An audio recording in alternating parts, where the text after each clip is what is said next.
What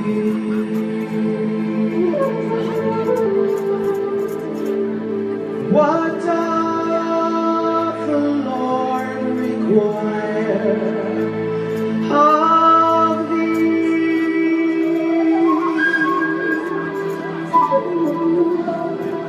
But to do justly, love, mercy, walk humbly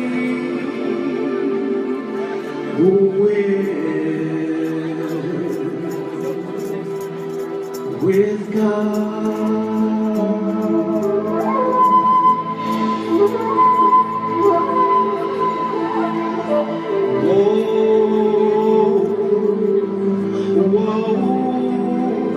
Unto thee, who issue oppressive decree,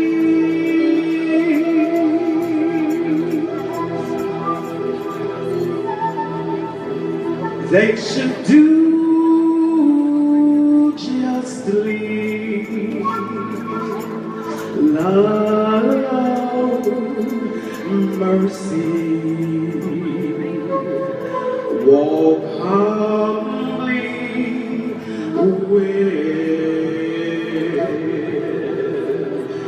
with God.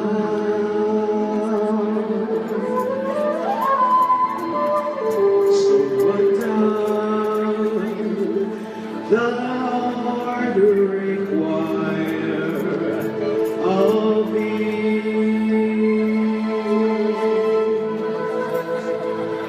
What doth the Lord require of thee?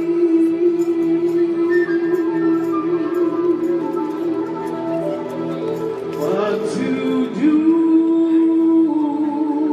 justly,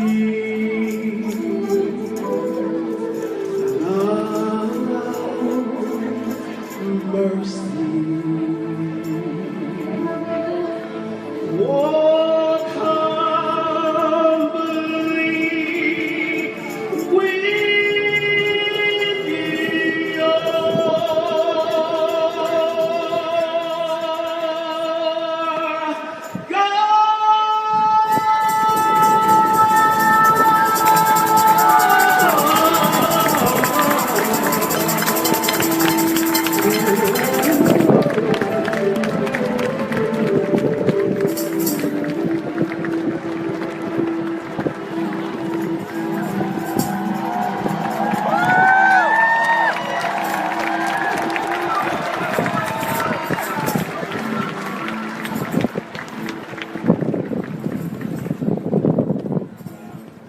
This has been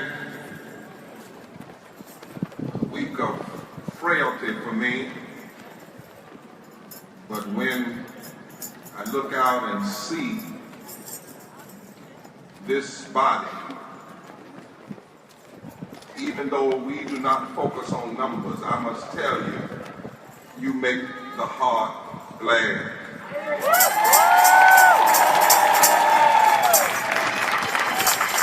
They tell me that in 2014 they said we had upwards of 80,000 people, and this crowd is larger than that one, and some people are still trying to get in the mall.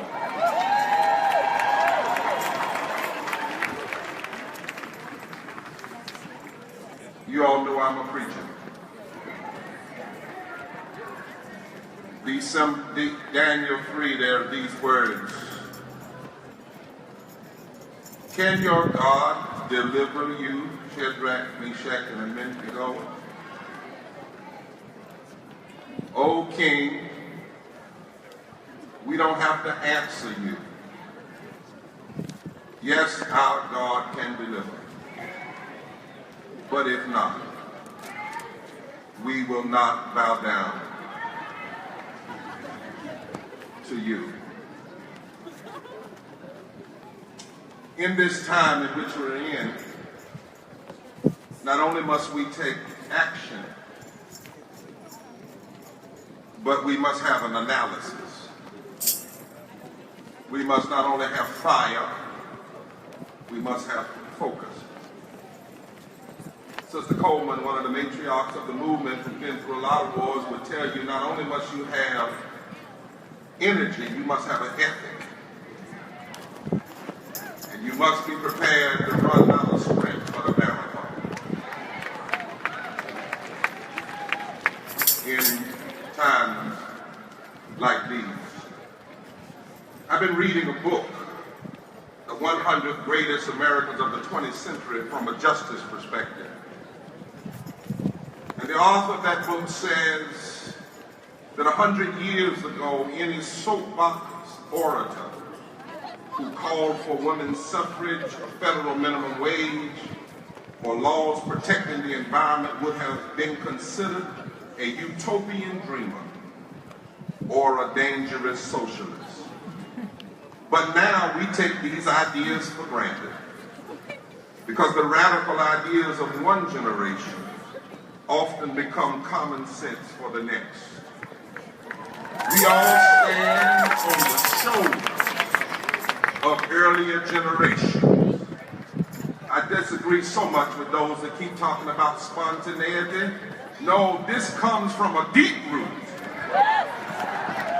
Seeds that were sown by people who've long since left Earth, but are cheering us from the portals of heaven.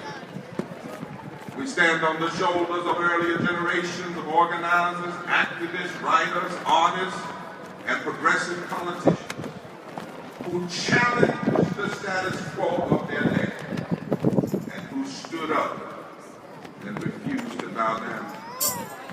In this, the 21st century, it is now our calling to have enough foolishness of faith to stand, even when we have some losing days, to stand, even when we don't win every hearing in the Senate, to stand and challenge the extremism and the forces of regressivism today.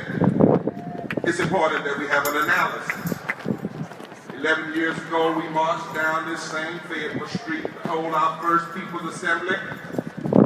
Folk told us, don't try to have a march in the middle of the winter. You'll never get the people out. They said, have it in the summer. We said, but by the time the summer comes, the legislature's over. But we also knew that if you're going to be on the movement, you need foot soldiers who will come no matter what the weather is.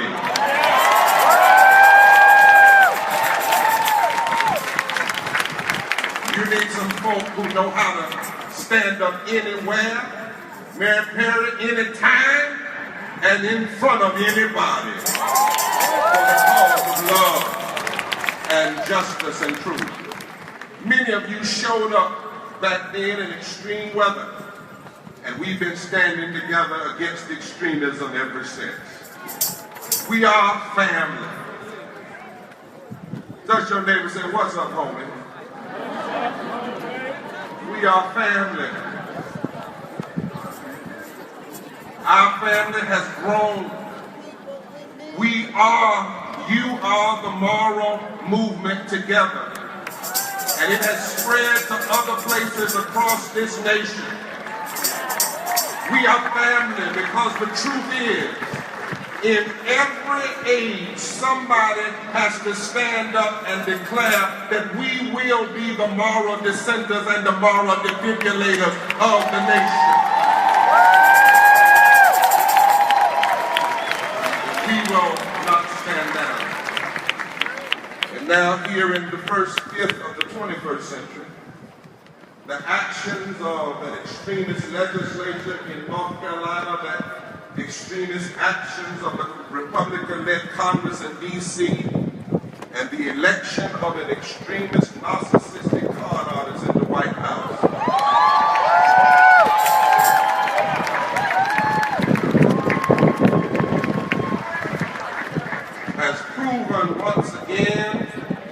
racism and economic fear, when mixed steel too often can conjure a powerful magic which compels far too many in this nation to seek safety in hating others and finding security in the false nativism that has failed us before and will fail us again. Long before any Russian hacked our system, the American electoral process was compromised by racism and fear. We need a doctor. We need a doctor. We got plenty of them. They're coming. Some of the preachers go over and a doctor. They're coming. Look at, we're family. We take care of one another. As you well know, 4 years before extremism put Trump in the White House and emboldened Ryan and McConnell, the same extremism put McCrory, Berger, and Tillis in the power here in North Carolina. Let's tell the whole story. Since last November, I've met some people around the country, Nancy and Herb, who look at me and say, Rev, we've never seen this before. This is the worst thing we've ever seen. And I've had to tell them, hold on now. Don't ever say that. It is a desperation that gives too much power to extremism.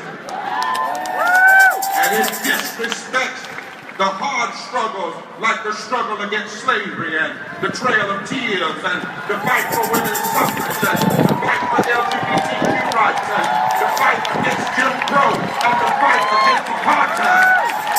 Don't give this Trumpism too much credit. Don't make yourselves grasshoppers. But the second thing is, when you say we've never seen this before, it's just not accurate. It's not historically accurate. Princeton historian Neil Irvin Painter has named the pattern we are witness, and she calls it America's call and response. She says what we are seeing here is the iconography of a tragic, traditionally American call and response. What am I talking about? Can I teach for a moment? Yes. In the 19th century, following the Civil War, black and white fusion coalitions came together in the South. And together, black and white people in the 1800s reconstructed this nation as a republic that would, in fact, guarantee liberty. That it was a new birth of the nation. The 13th and 14th and 15th Amendments corrected the 3/5 compromise. They rewrote the Constitution, black and white together. They guaranteed all persons the right to life, liberty, the fruit of their own labor, the pursuit of their happiness. They guaranteed voting rights. They guaranteed criminal justice, more criminal justice standards. They guaranteed public education, black and white together, more than 150 years ago. They even put in place a tax system that would ensure that the wealthy paid their fair share so that they could change what had happened because of the disenfranchisement of slavery. But what came with that call was a response. This radically democratic call invoked a violent backlash called the redemption movement or the deconstruction movement. The Ku Klux Klan arose in the South not to first attack white people, but black people, but to attack white people who worked with black people. Yes, they saw them around and they joined together. They joined together to be regressive. They joined together to turn back public policy. They could not stand public education for all. They could not stomach fair criminal justice reform. They could not stand voting rights for all.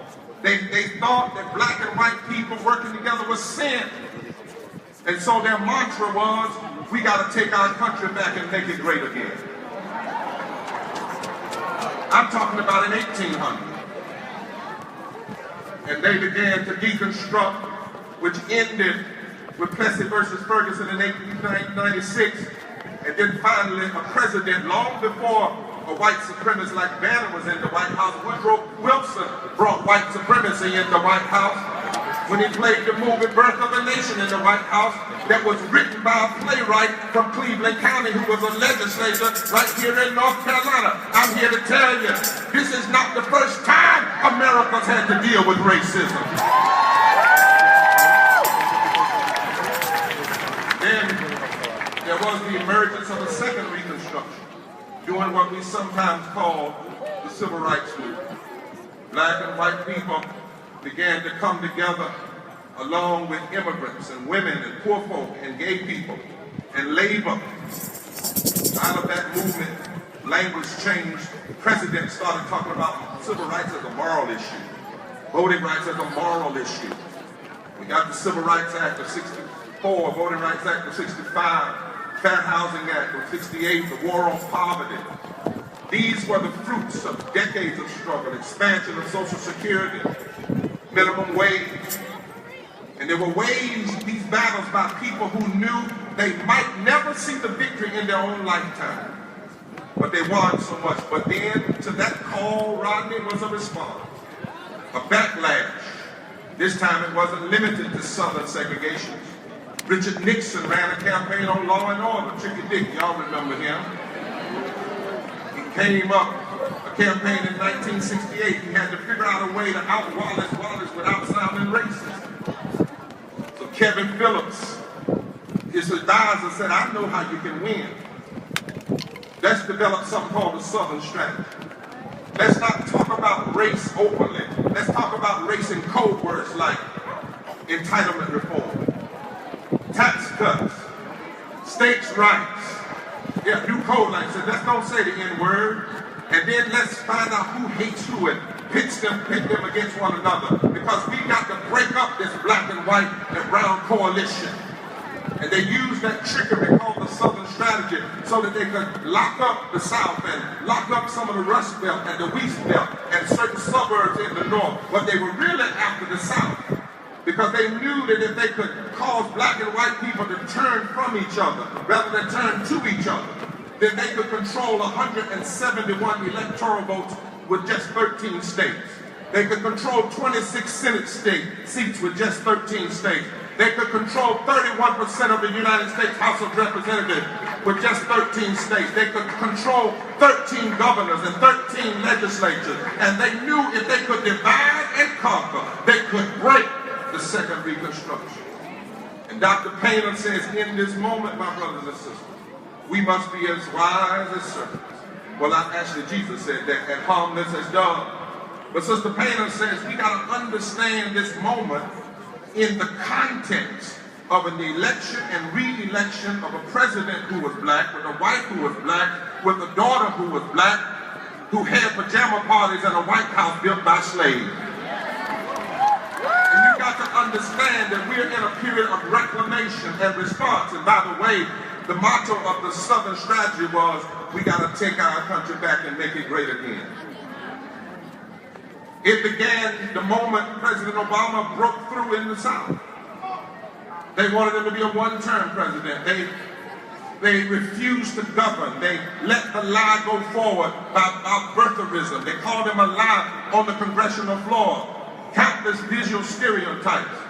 And what Ms. Painter says, if we don't get this, we miss what's really going on in this moment.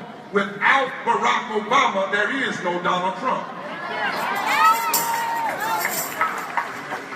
Trump is obviously unsuited for the job of President of the United States.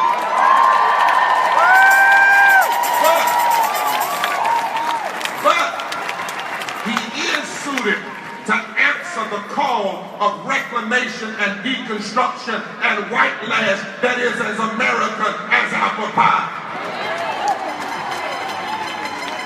My sisters and brothers, let us be clear.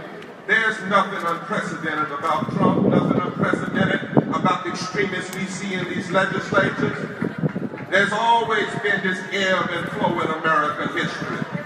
And there have always been people who will appeal to the lesser angels of our nature, that is as American as the red, white, and blue. But you also must hear me. This is not just about a president. We miss it if we think it is. This is about an entire web of money and influence and white hegemony that has been working to tie up the American democracy from the very inception of this country. And they've been working not from D.C. down, but from school boards and county commissioners and state legislatures up. That is why they fear a crowd like this. Even as the divide between the rich and the poor is the widest in our nation's history, our electorate is growing more diverse every year. And wealthy oligarchs know that they cannot hold on to power in truly democratic elections. So what we are witnessing is an all-out assault, foreign and domestic, on the very heart of our democracy. And this is not simply about the preservation of the Democratic Party or any party, or simply the preservation of a government conceived by human beings. We are in a moment that is fundamentally another chapter of history. This is about the well-being of creation and the survival of those creatures who bear the very image of God, you and I. We live in a moment when millions desperately need a government and a society with a heart. Millions of Americans need health care and living wages and protection from xenophobia and systemic racism and homophobia and religious bigotry and climate destruction. This is about our humanity.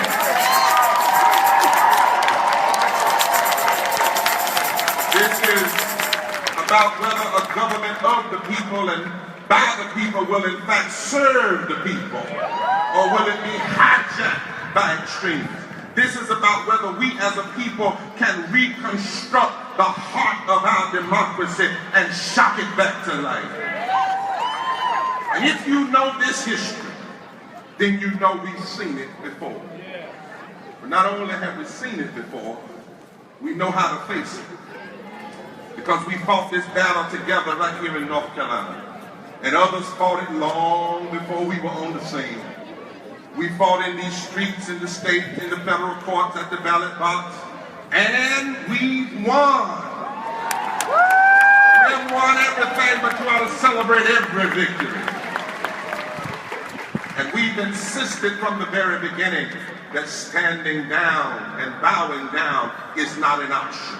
It wasn't an option then, and it's not an option now.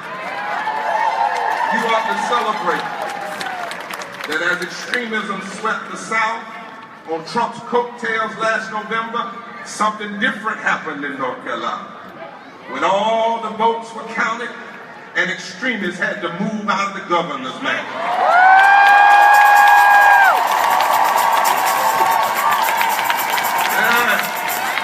Yes, he did. Yes, he did. They called us Moron Monday. They called us Money Monday. But he had to move. He didn't go easy, but we checked. He's out.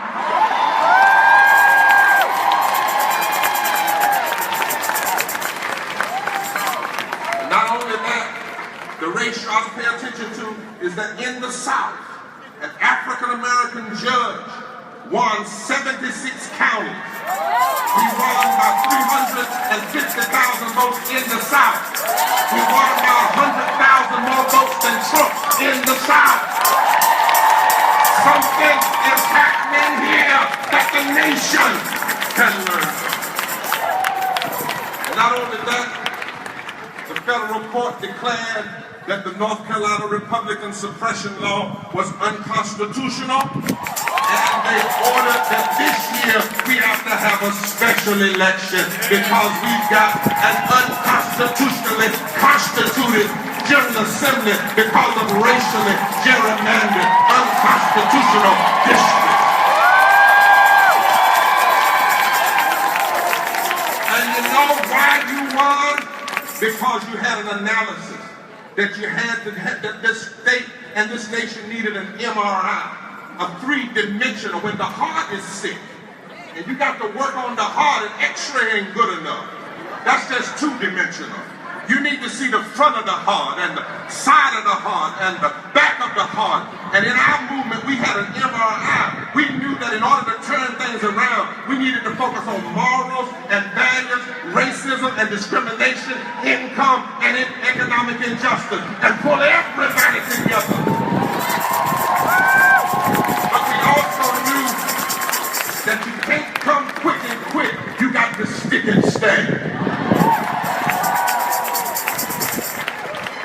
In reality, we learned a lesson that was taught in the scriptures nearly 3,000 years ago.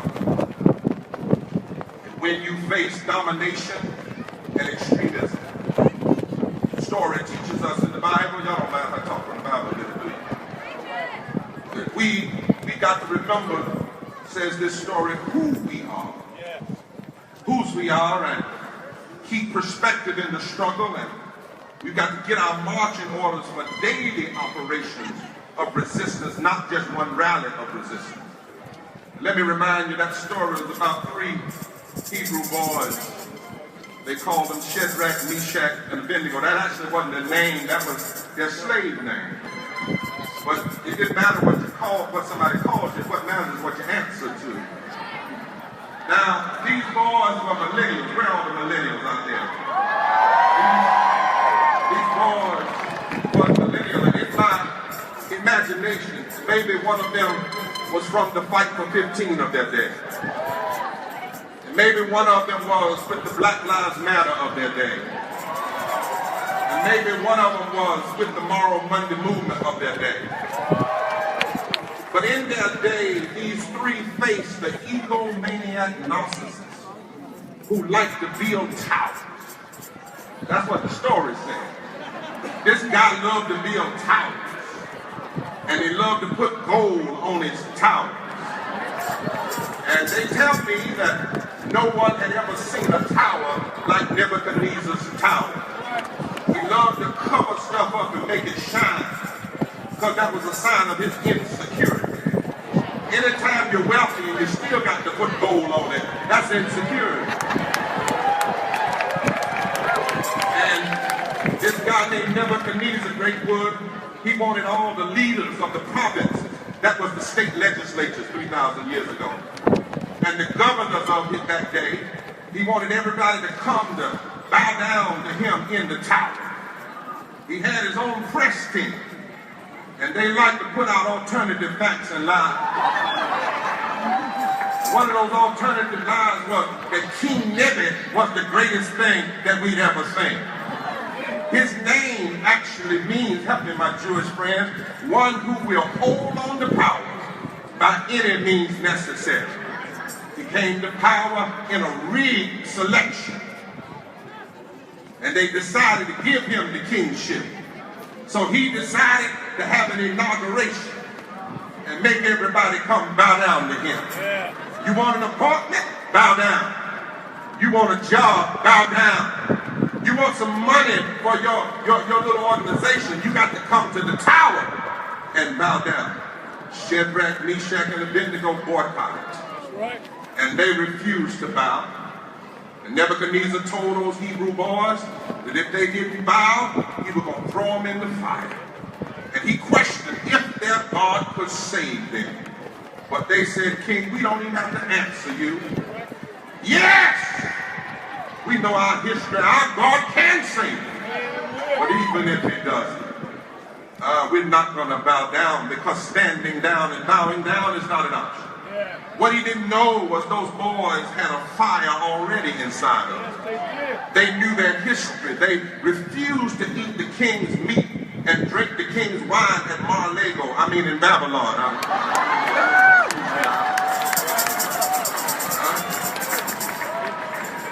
Rather than get drunk with the wine of the world and forget those who came before them, they told themselves the stories of deliverance from Egypt. They sang the songs of Zion, and it steeled their spirit. Even if it doesn't, we're not bowing down. The king and his men didn't know, but Shadrach, Meshach, and Abednego were the moral movement of their day. They understood that bowing down is not an option. I want to suggest to you that even in the 21st century, when politicians would do anything to gain power, the spirit of Nebuchadnezzar still lives. When narcissism, lies, and hate are flowing from the White House down, the spirit of Nebuchadnezzar still lives, which means standing down and bowing down is not an option. When a General Assembly calls a special session under the guise of helping storm victims, only to create their own storm of unconstitutional legislation that wreaks havoc on the governor's ability to appoint department heads and board of election chairs, then for everybody who loves justice, bowing down and standing down is not an option. When leadership that claims to put North Carolina first stubbornly refuses to repeal the anti-family, anti-worker, anti-LGBTQ hate bill 2 that has cost North Carolina billions in lost revenue, then we have to know bowing down and standing down is not enough. When congressional elected representatives who receive the best health care just because they got elected, but then once they get elected, they don't want the people that elected them to have the same thing that they had. When you're willing to take insurance with people from people with pre-existing conditions, over 52 million Americans under 65, 2 million in North Carolina. When you have approximately 9.5 million women who were previously uninsured that gained insurance through the Affordable Care Act, and when you name it the Obamacare as a slight, because you're trying to racialize, you're trying to make it negative, just like you used to label certain things communism. And when you do that, and when you want to take health care because you despise a black president that did what you wouldn't do, and then you want to take that money and give tax breaks to the greedy, then bowing down and standing down is not an option.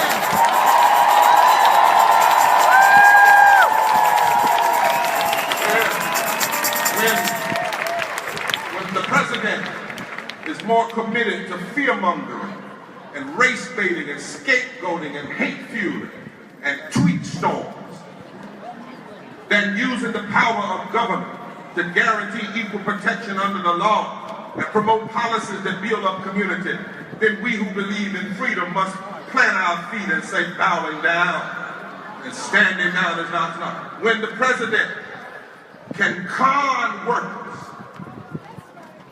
to believe he's for workers, while he seeks to appoint a labor secretary that will use his power to attack businesses, a labor secretary who's anti-worker, anti-15, anti-raising the living wage, then we who believe in freedom must declare bowing down and standing down is not enough. When you can put to vote on the floor count and vote on a proven racist as Attorney General, but then you shut up a white woman reading the letter of the first black lady of the movement, Coretta Scott King, standing down.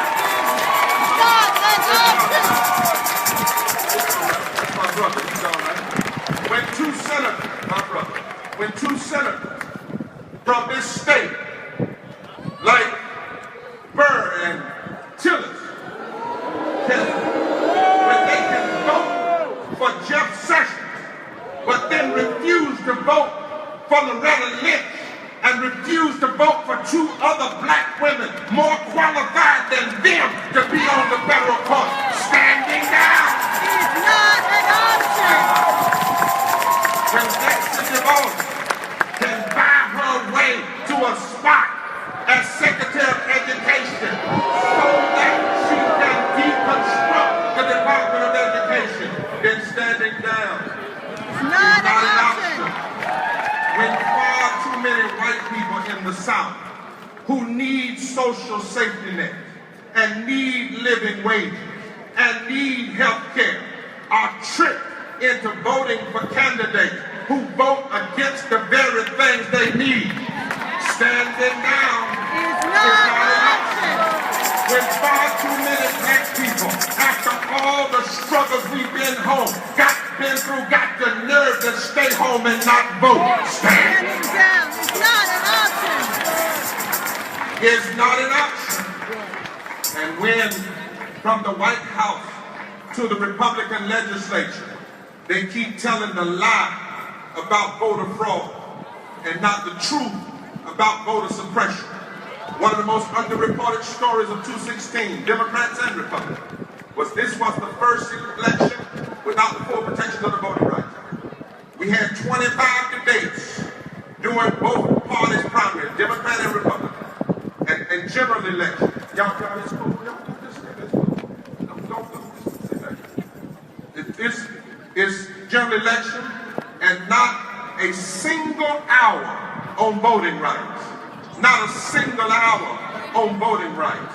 Think about that. My brother, he's all right. He just listening. He's all right. My brother, he's going to be our warrior. Yeah. My brother, when we see that happen, when we see it happen, when we see in this fact that since 2010, we've had 22 states that have passed voter suppression laws. 22 states that have passed voter suppression laws, where you've had the highest turnout of black and brown people. And on election day, there were 868 fewer polling places in states with histories of discrimination. And there were 158 less voting sites in the black communities in North Carolina. When people will cheat like that, standing down is not enough.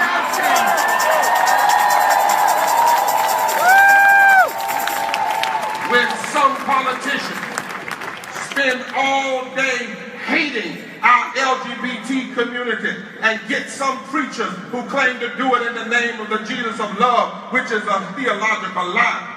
And they spend all day trying to hate people that rather than trying to figure out how we can all be more loving, how we can all be more caring, how we can all be more community, then standing down is not enough. And when so-called white evangelicals like Franklin Graham, who claimed to follow Jesus, the Jesus who cared about the poor, the Jesus who cared about the least of these, and when he can misuse, he and others, the scriptures and faith to promote hate, and when they can claim that the only issues we ought to be concerned about in the public square is where you stand on the issue of abortion, where you stand on the issue of homosexuality, where you stand on the issue of prayer in the school, where you stand on the issue of private property rights, and where you stand on the issue of guns. The truth is, that's heresy. You want to know where God is concerned? God is concerned about the poor and the sick and the least of these and every member of the human family. That is why standing down is not enough. And so, my friends, we need an analysis. Others paved the way of moral resistance, like those before us, Shadrach, Meshach, and Abednego. It's our time now. Tell your neighbor, it's our time. That's all. It's our time to join the legacy that declares standing down and bowing down is not an option. It's our time to press on in the face of backlash. This extremism is actually a sign of how strong we are. Let me reinterpret something for you. If you weren't strong, people wouldn't rig the elections, spend pornographic sums of money, go all the way to Russia to hack the system. That's not a sign of your weakness. You only cheat those whom you fear.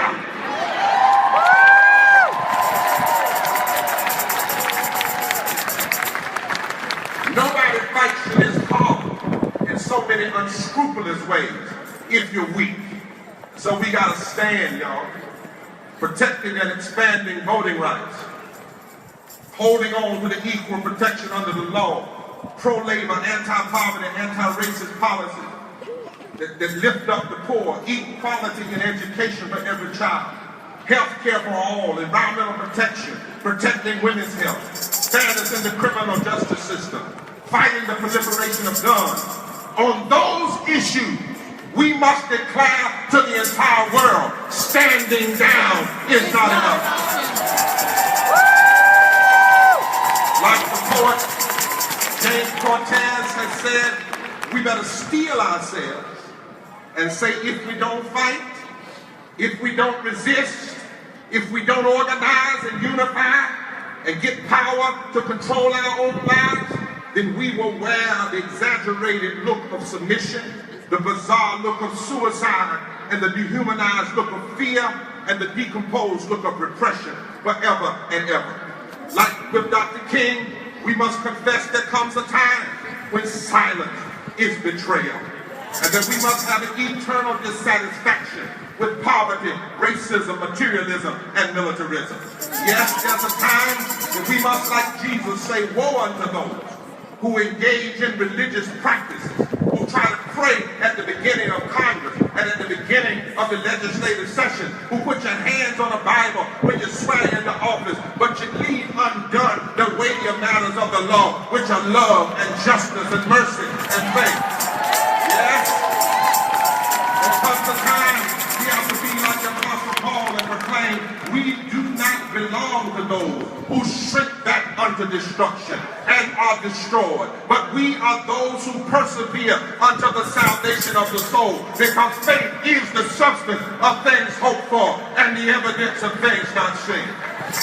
Shadrach, Meshach, and Abednego, they didn't bow down. They went in the fight. Yes, they had adversity. Yes, they had difficulty, but they didn't bow down. They didn't stand down because they knew standing down was not an option. And they changed the fire rather than letting the fire change them. They changed the climate. They brought about a moral revolution. They even affected the king, because when you're right, when you stand for right, love will stand with you. Truth will stand with you. Grace will stand with you. Mercy will stand with you. Power will stand with you.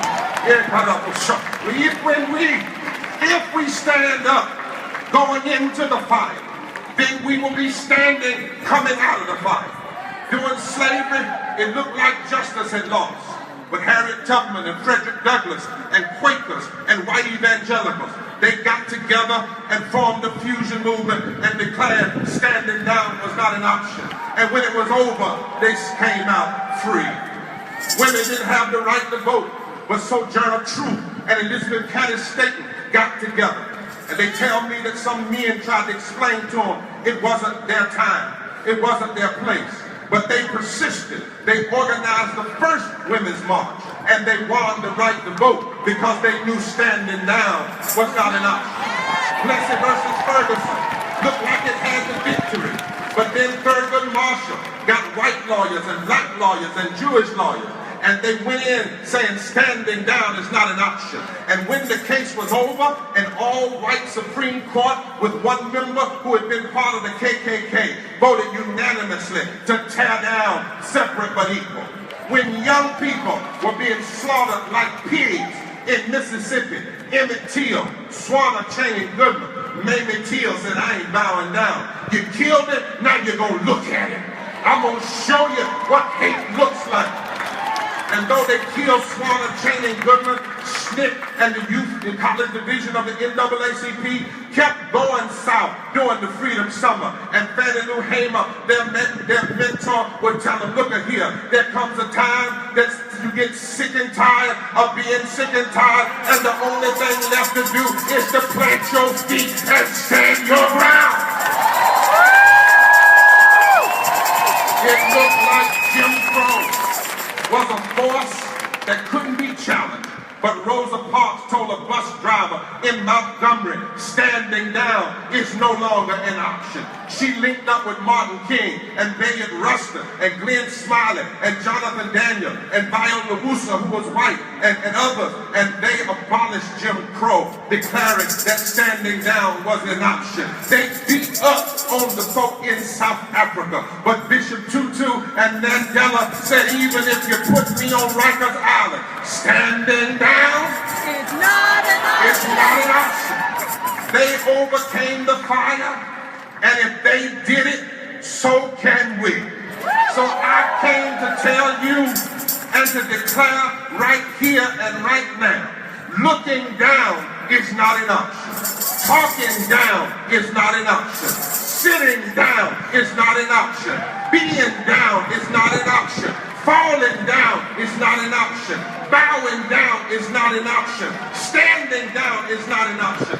The guy in the White House is a mortal, not a God. The members of the General Assembly are mortals and not God. The members of the Congress, they are mortals, not God. Bowing down is not an option. Now, preachers, one day, we gonna bow, Carol. One day we gonna bow. When the crooked places are made straight, when the rough places are made smooth, when the mountains are made low, and when the valleys are lifted up, and the glory of the Lord is revealed, and we shall see the glory. We will bow then, but until then, bowing down is not an option. Bowing down is not an option. We may be headed into some fiery times. Sometimes our minds will get tired. Sometimes our body will get tired. But my mama's here, 83 years old. She had me 2 days after the March on Washington. She said, I never thought I would have a baby, that when he was 50 years old, he'd still be fighting some of the battles that I fought. But she said, boy, you better fight. You better fight. Because bowing down is not an option. I feel a song in my spirit. What do you do when you've done all you can and it seems like it's never enough? What do you say when your friends turn away and you're all alone? When you're giving your all and it seems like you can't make it through, you just stand. Stand. Watch the Lord see you through. Tell me, how do you handle the guilt of the past? How do you deal with the stain? How can you smile when your heart's been broken and filled with pain? When you've given everything you have and you're trying to make it through, you just stand. Won't he see you through? Stand through the storm. Stand through the racism. Stand through the rain. Stand through the hurt. Stand. Yeah, stand. Don't you stop. Don't you bend. Don't you break. After all we've been through, stand, stand, stand. Bowing down is not an option. Do I have a witness? Stand, stand, stand.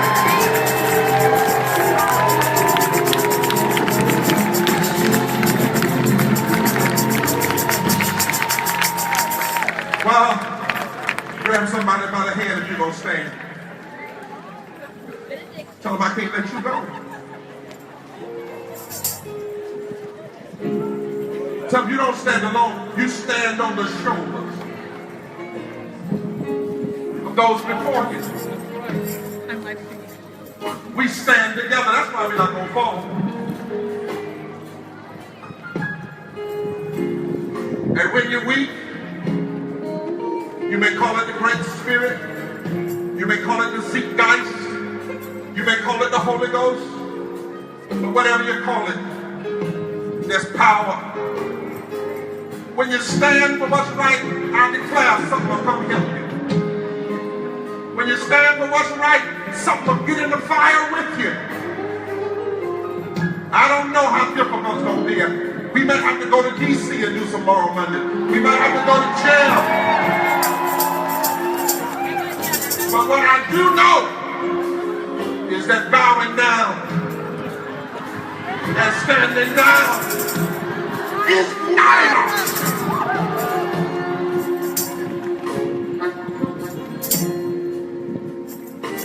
You just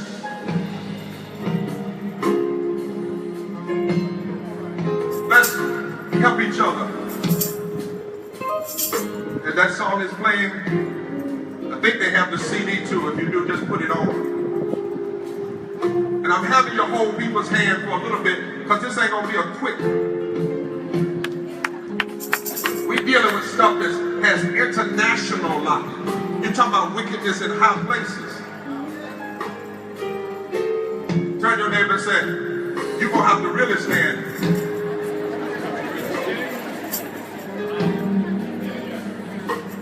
Can somebody? Okay, that's all right. Play it, Freddie. Now,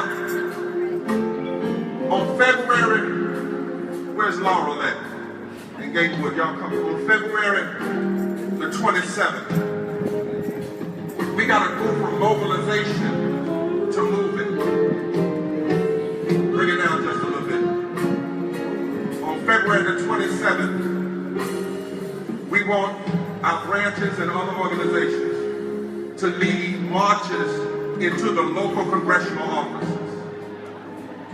We're going to put out a list of the moral demands.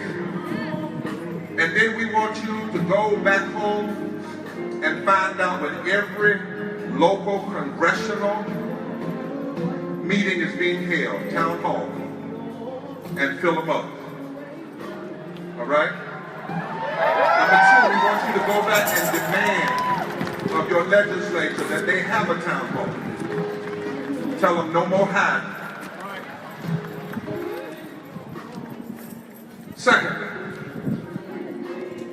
we want you to know that in March, we're going to be announcing the mass People's Assembly. I hope this same crowd will come back and fill up the Jones Center all the way in the back around our issues.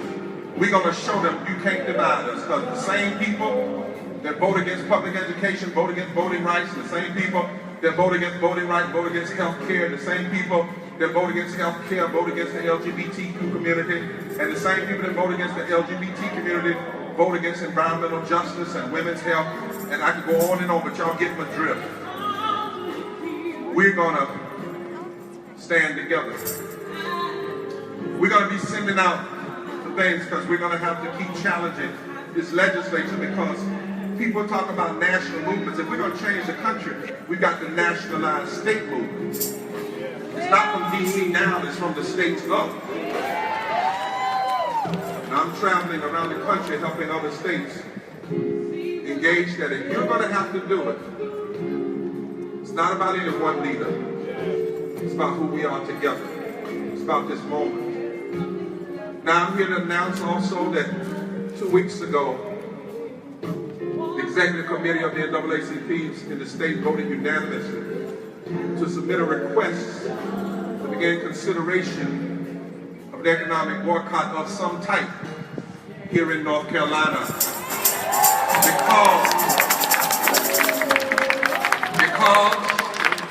and we need to get it right, it's not just because of HB2 and the bathroom. That was bad enough. My transgender brothers and sisters that are here with me, that was bad enough. That was ugly. That was mean. But see, they try to use my transgender brothers and sisters as a scapegoat and a cover. Because the bill was also anti-living wages and anti-access to the courts. But then they passed SB4. Then they refused to redo the districts. And so they have been stepping on things that people bled for, even after they've lost. And so it might be that we have to not only check them in the ballot box, but check them at the cash register. And what we're saying is the NBA and the NCAA and the ACC can't come here because of a bathroom. We don't want folk coming here if they're going to take our voting rights. And I don't know what it's going to look like. That's not my call. Our job in the state is to submit it. We'll talk about it. There's various ways of doing it. But what we're talking about is having a serious conversation. Because standing down. If you're here today, I want to also ask you to go online and you can make a donation or you can join the ranks of the NAACP. I belong to most of all the progressive organizations. The only reason I don't belong is because you didn't give me a sheet yet. But it takes some money to fight. Mean folk got mean money, moral folk need some moral money. So we didn't want to be passing baskets around. But you can go online and then you can join the NAACP. And we want you to go and join up on our instant constant contact. Because this is a long one, y'all. When Donald Trump said, "I am your last chance," you got to really understand what he was saying. He was looking at 2030. He was looking at the changing demographics, and he was sowing the seeds of racial fear and economic fear. I am your last chance to try to do some things that in a few years, because the diversity of the nation is changing, you won't be able to get elected to do it. So in a real sense, my brothers and sisters, we might need to start saying what they used to say in South Africa. And that is, when the people of apartheid began to get worse, somebody came up with the phrase, "Only a dying mule kicks the hardest." I have a dear friend named Valerie, who's a Sikh. And there's an effort going on the 14th called Revolutionary Love Day. You can Google it. She's helping to lead that. And we were together one time and she told me to tell y'all this. She said, there are two different kinds of wombs. She said one is the womb of the tomb, where things go to die and stay dead.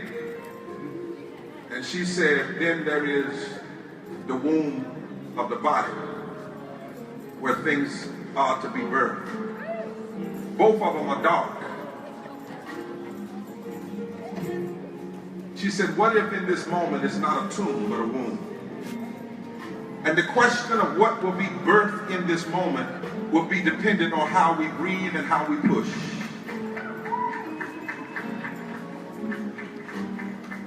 What if we just stand and the resources of heaven and earth that we need come? Others did it. It's our time. Turn one more time to the neighbor. Say, neighbor, this is what you really ought to be shouting about. You really ought to be shouting.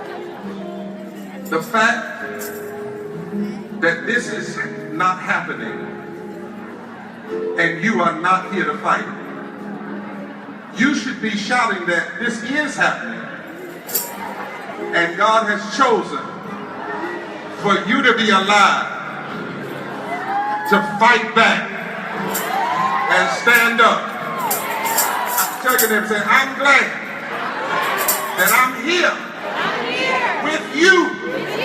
And I've got sense enough to know that in the face of hate, in the face of injustice, in the face of meanness and racism and harm and bullying and lying, tell your neighbor, say, neighbor, I'm clothed in my right mind. And if I don't know nothing else, I know this. Standing down and bowing down is not an option. God bless you. Let's fight. Hold on one second. Joan Baez wants to talk to y'all.